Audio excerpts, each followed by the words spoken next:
Whoa, Whoa, trouble. Two cars around. One in the wall. A lot of cars. Watch your inside. Block her down. And we have a caution.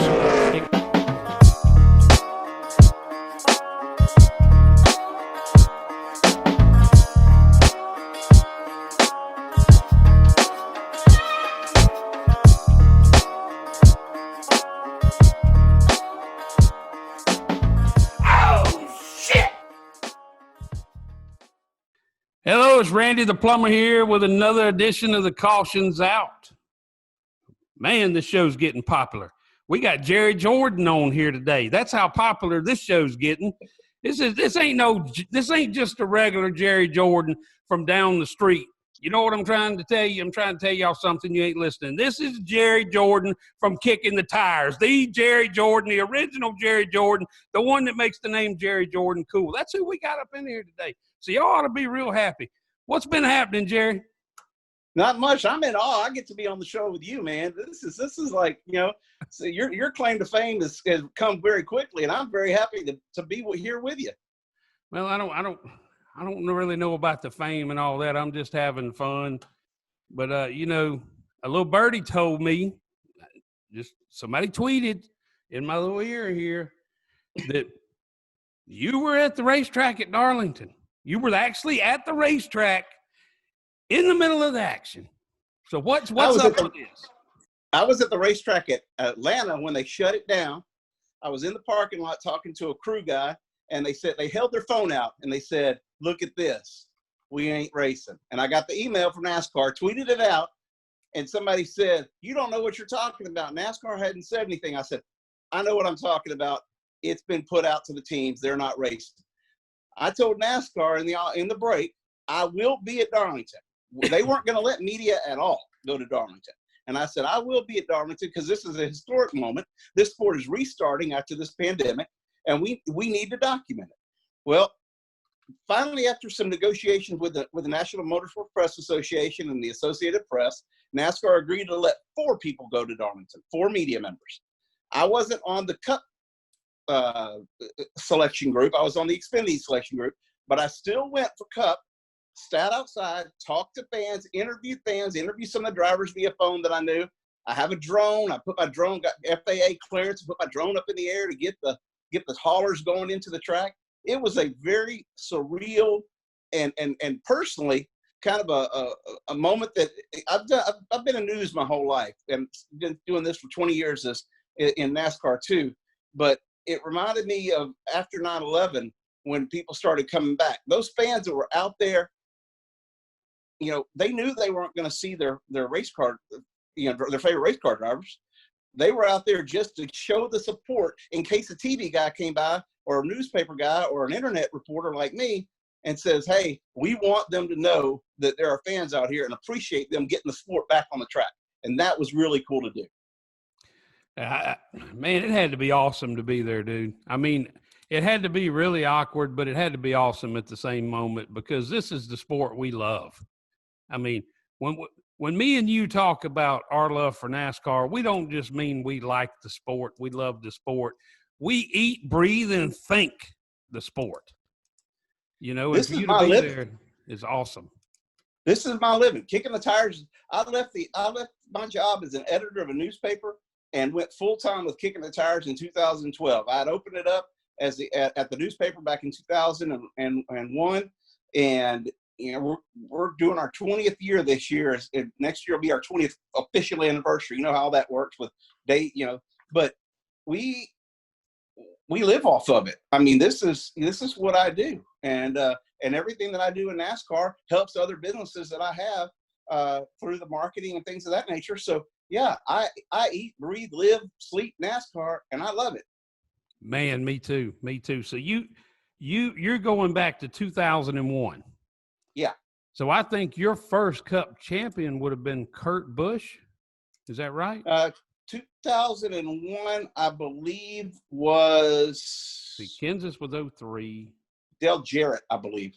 I'm not sure. Was it Jarrett in 01? Maybe it was. But you going back there. I mean, yeah. You like a lot of these new NASCAR fans, And we got a ton of new fans. Don't even know what you're talking about when you say Dale Jarrett. You know, Yeah. I mean, you're going back there for a minute. I loved Dale Jarrett too.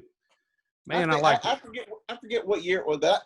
I forget what year he won, but I remember, so for some reason Dale Jarrett sticks out. I could be very wrong because I don't have my stat sheet in front of me. But somebody go to Racing Reference real quick and correct me. I'm sure they'll take care of me.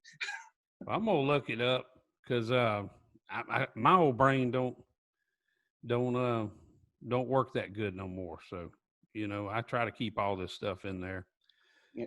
But There was Tony, Kurt, and then I'll tell you something. Tony was the guy who bookended Jimmie Johnson's big long run. So whenever Tony and that Kurt and Matt were before him, I think Matt was 03 or 04, and Kurt was I think Kurt was that same time period. They were back to back. Now Jeff Gordon was 01. Jeff Gordon. 01, Jeff Gordon. Okay, my bad. Yep. Jeff Gordon was. I just looked it up, and like I said, my old brain don't hold all that information anymore from all them years ago. So you've been going at this for a minute, as these millennials would say. I've been going for a minute, and I can explain why I wouldn't know Jeff Gordon. My mama and my late sister got me into NASCAR, and they weren't Jeff Gordon fans. So that's why I probably put that out of my mind. Well, not everybody's a Gordon fan, and not everybody was smart either. You know what I'm saying? So. Jeff Gordon's a friend of mine now. He's cool, but I didn't know back then. I was just getting into the sport because, my mom and my sister, they loved it, and it was something they wanted me to do. And I was like, okay. And I started covering races for the newspaper, and it grew into a blog, and then it grew into from a column to a blog on the website, and then to appearances on local TV, and then a radio show, and then I bought part of a radio station, and then I took Kickin The Tires to a full-blown career, and now I have 9 people. So yeah, I mean it's come a long ways. It's been a minute. Yeah, I said that the other day, and my 17-year-old daughter informed me that she was proud of me for using a millennial term when I was talking, and I was like, "What are you talking about?" And she said, "You told them people it had been a minute." And that's a millennial term. So I don't know where that came from, but she was proud of me. So, but yeah, I tell you, man, you also went to Charlotte, unless I'm mistaken, for the 600. Yes. And we can talk about Darlington, but Charlotte Memorial Day weekend, it is probably the biggest production in all of sports. I mean, the 600 has got to have the most unbelievable production budget of any sport that ever, maybe even the Super Bowl. I mean, it's got to be just ridiculous. What was that like being there without, everything that goes into the 600? I mean, there's been some crazy stuff happen there. I've been there when they landed troops and pulled them away and shot cannons from the backstretch to the front, blew up, tanks and all kinds of stuff on the front stretch in the grass. I have seen a lot of stuff at Charlotte for the Memorial Day celebrations and the remembrance of all the fallen that have helped us be a free country. It was very, very, stoic to see nothing out there, no pomp, no circumstance, no fire explosions. I will say this, the flyover was 100% real. 2 F-22s and 2 F-16s, they came straight at me. I was up there on the roof and shot some photos of that. I mean, that was really cool. Talked to their coordinator. There were supposed to be 2 P-51s, but they didn't have those because of the weather. But it was just so stoic. And then to see the cars come to a halt, we knew this was going to happen. They've done this before, but in between stages, they come down pit road and they just sit there and they shut everything off and they do 30 seconds of silence to remember and pay tribute to everyone, not only who is on each individual roof or hood of those cars, but for everyone who's ever lost their life, fighting for this country. And for those families that have lost their loved ones, it means more to me than you'll ever know, because I'm big time, constitutional, go America, and some of those people that they know it. They know how I feel in the garage and in the press box. Well, it had to be it had to be strange with the time of silence, because generally when this happens, there's 250,000 people involved, and I've been at races where there was been a moment of silence observed. Man, it is like, it sends chills down your back, because that there's 250,000 people that are all thinking about the same thing at the very same time.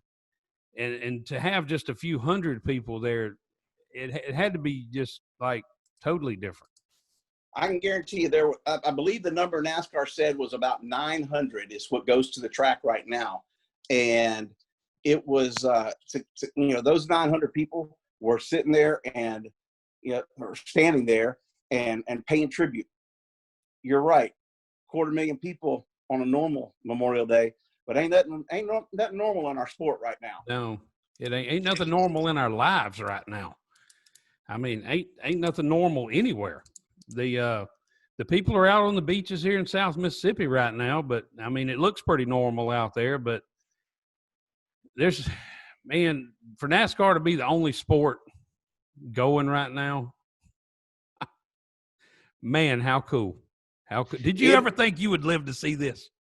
I never did. And we were lucky on two fronts. We not only got to go back and be the first major sport on national network television like this, but we also had iRacing and the sim stuff that kept us out there in front of the public, and 1 million people on average every week watched our internet-based racing to keep the NASCAR, dream out there for all the fans and all the potential fans. And I guarantee you that we've made some extra fans because of that. Oh, I think it's millions of them, these new fans. I really do. I made some videos about that explaining.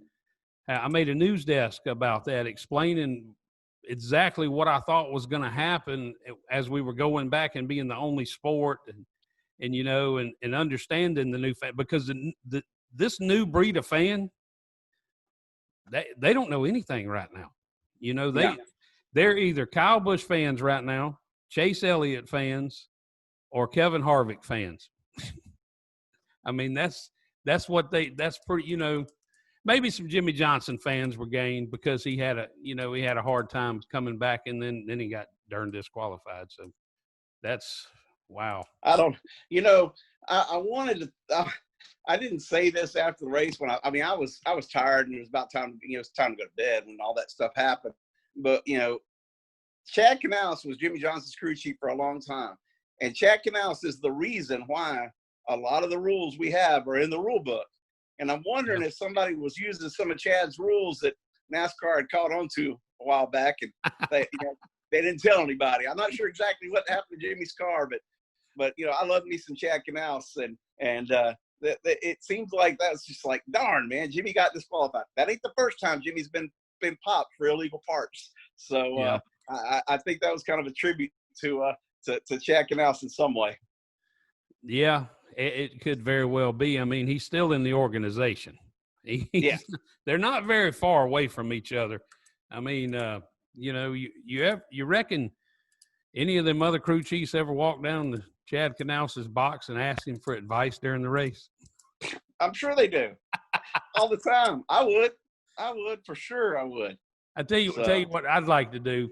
I'd like to be like, I don't know. I mean, it's kind of impossible to do because there's so much sponsorship involved and stuff, but I would like to be somebody's crew chief for one race and just have a little bug in my ear where I could talk to Chad Canales, and do everything he's doing. And then it looked like I'm some sort of genius crew chief, because in my opinion, Chad Canales is the best crew chief to ever sit on top of a pit box. That's my opinion. It's arguable.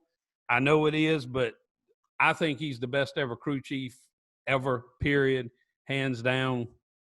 There's no second to me.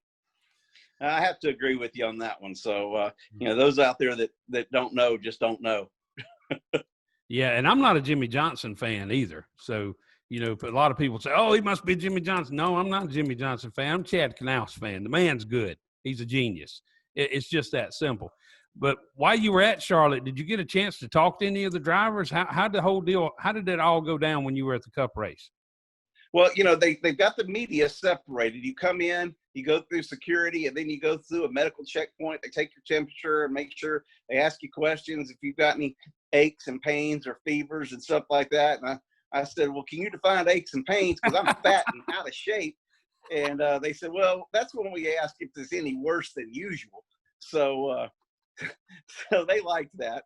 And but I was cleared medically. So I went up to the press box, and the only contact you have with drivers is if you know their cell phone numbers. And I talked to a couple over the past couple weeks, and they're just glad to be back. Here's the thing: roughly, NASCAR gets about $22 billion per race from TV stuff, and they need the money. We all need the money. Everybody, the sport's hurting because we're not running.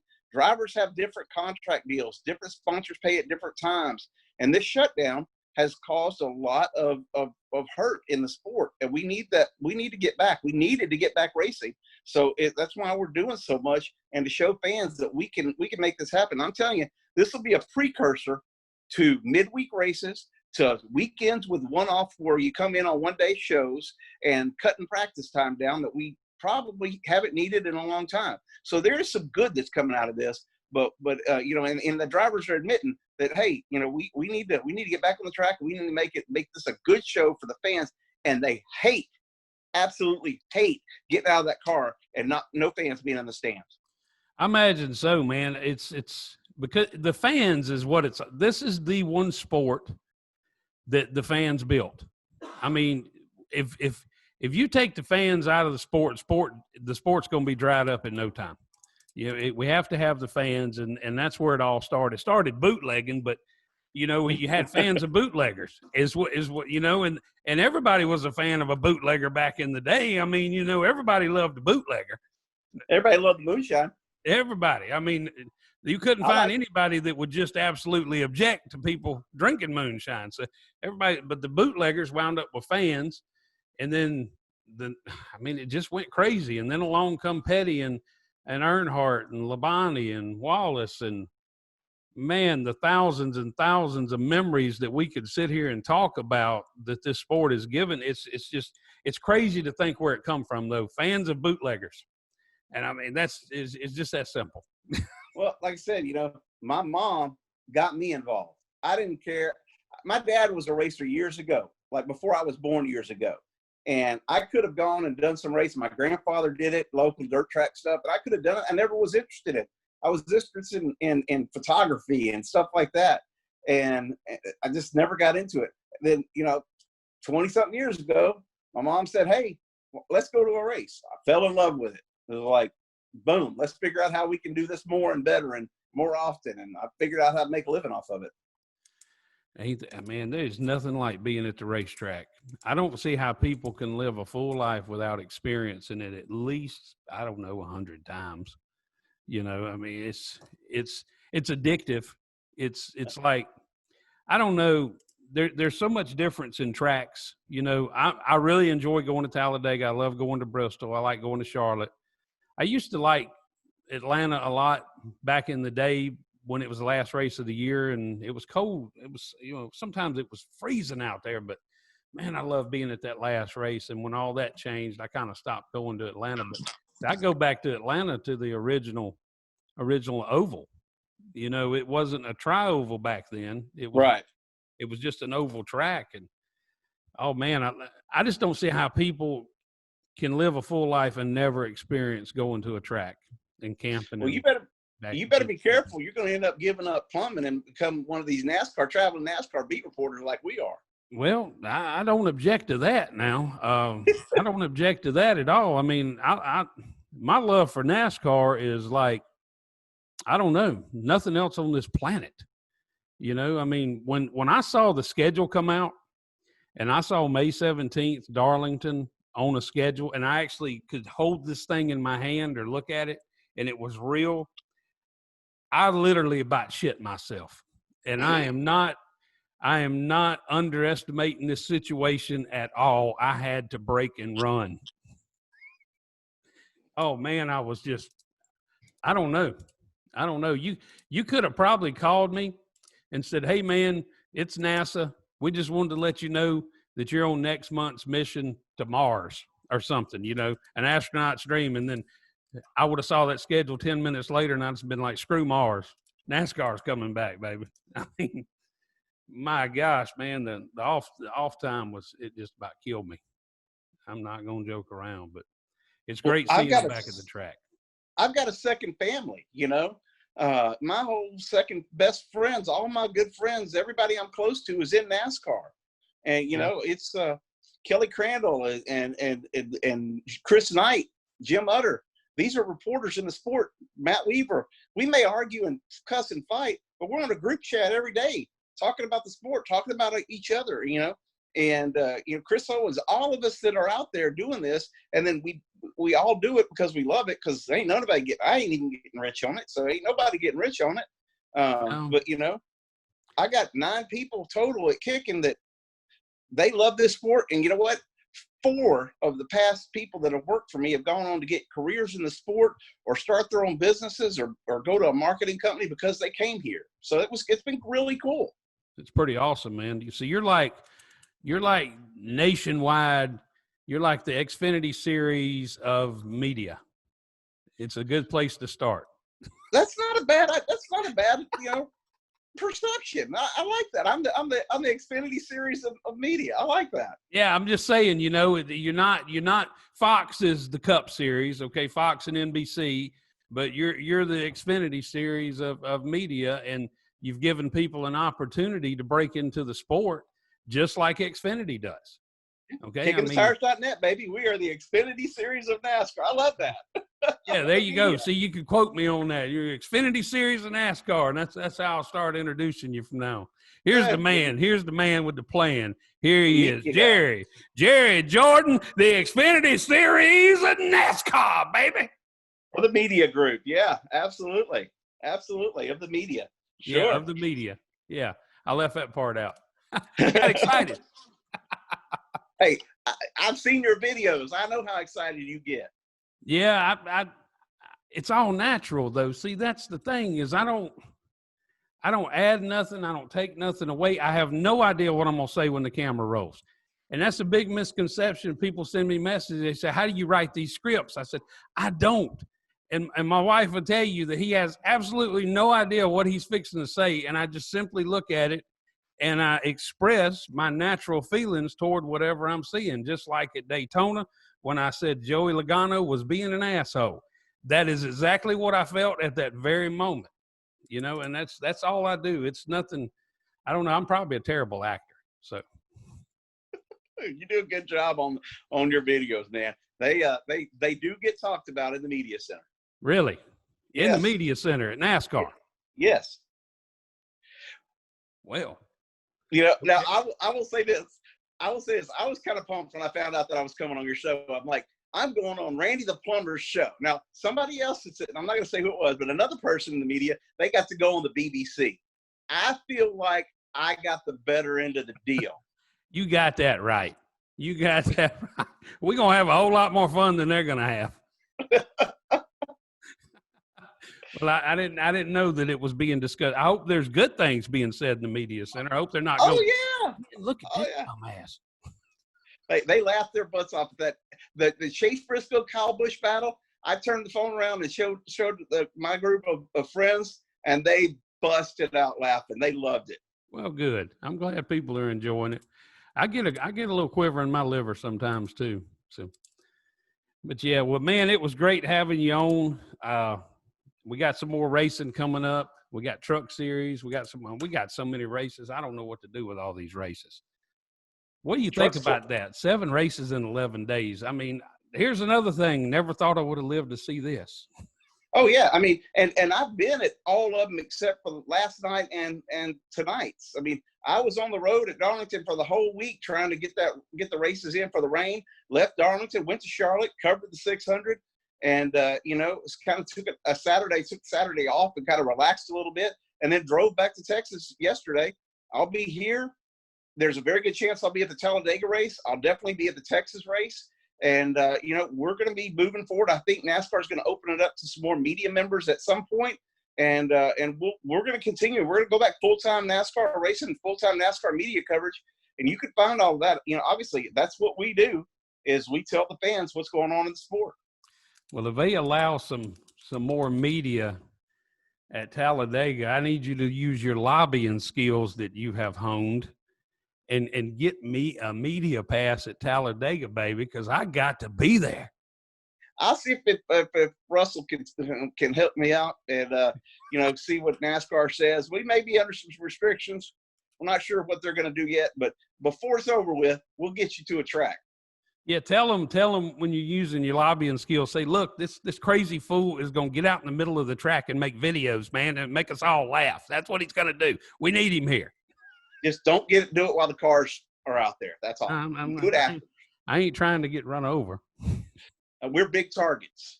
I don't want to be the fox on Fox. Dude, that was I swear that was staged. They got a fox on Fox. There's no way that was accidental. It could have been a cat, a dog, a squirrel, a raccoon. It's a fox. How often do you see a fox? Well, they sure had one at Darlington. That was a heck of a sight. But man, it has been awesome. And seriously, I'm not bullshitting you. It's awesome to be on your show. You can call me anytime. I'll come do it. Well, I appreciate that, man. I appreciate that. I just hope we have a good truck race.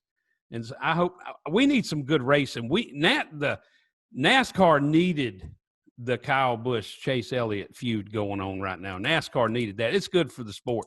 I would love to see a couple of more rivalries get going. Like you had the last good rivalries to me. Jeff Gordon had a couple, but Dale Earnhardt and Terry Labonte and Dale Earnhardt and Jeff Gordon rivalries all at the same time. Man, that was awesome. It was some fun times. And, the problem is everybody got a little bit too corporate for a while, and we're getting back into where it's not like that anymore. And it's not as politically correct. You're going to see some things happening, I think, going forward with the sport. The racing is there. The cars are going to be better with this new package that we get in I guess it's 2 years now. It's supposed to be next year. But this COVID thing, kept us from getting a new car. But I'm telling you, we'll get there. We're gonna have good racing on the track, and I think there'll be some action between the drivers too. Man, I hope so. Well, dude, it's been a pleasure having you on. That's Jerry Jordan with Kickin the Tires. He is the Xfinity Series of NASCAR media, baby. Thank you very much, sir. I appreciate it. All right, buddy. Be good.